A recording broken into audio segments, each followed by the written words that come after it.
माँ क्या खता हो गई, जन्म दे के तू लापता हो गई। बता मेरी माँ क्या खता हो गई,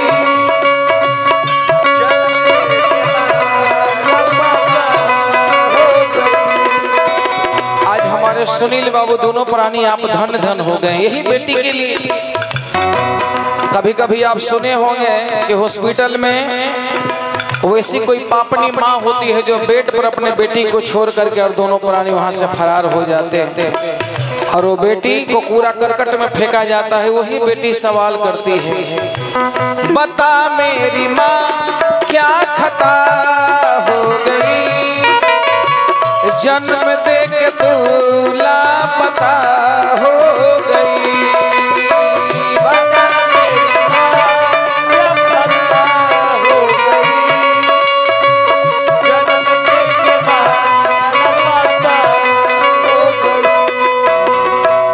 तेरी कोख से मैंने जन्म लिया, तेरी कोख से मैंने जन्म लिया, क्या मुझसे यही जो खता हो गई।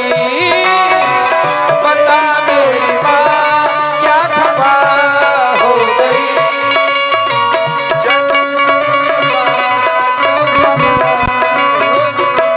किस्मत वाले को मिलता है बेटियों का प्यार, किस्मत वाले को मिलता है बेटियों का प्यार। जीवन में ये भूल कभी मत कीजिएगा कि कोख के अंदर अपने पुत्री को मार दीजिए, कभी ऐसा गलती मत कीजिएगा, क्योंकि वो लक्ष्मी है और लक्ष्मी को आने से पूर्व लक्ष्मी को कभी विदा नहीं करना चाहिए।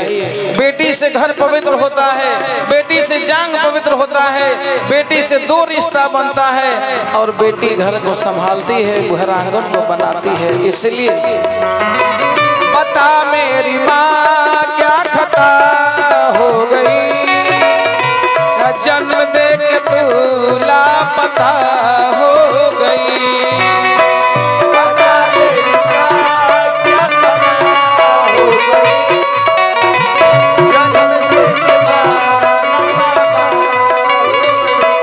बाबुल प्यारे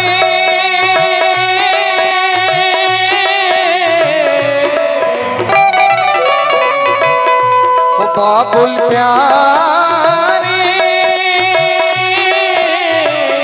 हो, रोए पायल किंचन हो, रोए आंसू की सरगम हो, रोए बुलाए हम।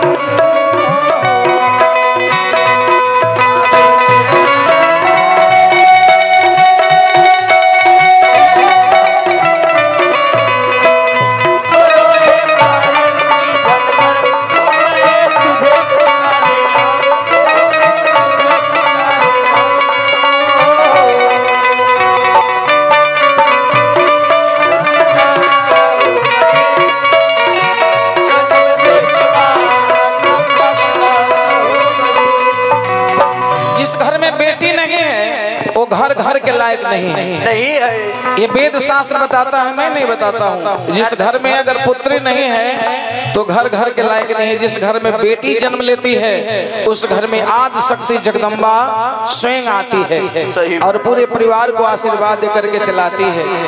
अच्छा, कभी आप देखे होंगे कोई भी गरीब से गरीब का बेटी कुमारी रह गई है क्या? नहीं, नारायण उसे सब व्यवस्था करके जहाँ भेजना होता है वो चली जाती है। रोती हुई वो बेटी एक माँ फेंक दिया उसे कचरा में जाकर के, रोती है बेटी और कहती है क्या, माँ आंचल का तूने हटा दिया साया, दिया था जन्म फिर क्यों दूध ना पिलाया।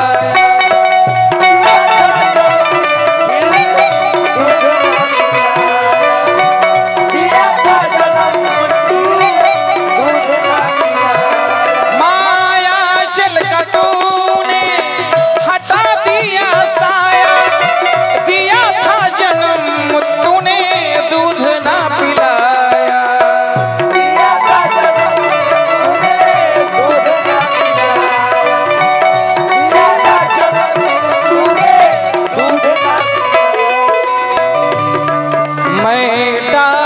से टूटी, मैं डाली से टूटी लता हो गई।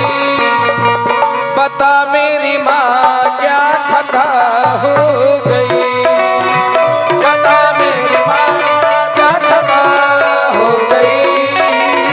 जन्म देके तू लापता हो गई। बता मेरी माँ क्या खपा हो गई। जन्म देके तू लापता हो गई। बता मेरी माँ क्या खता हो गई। जन्म देके तू लापता हो गई। वही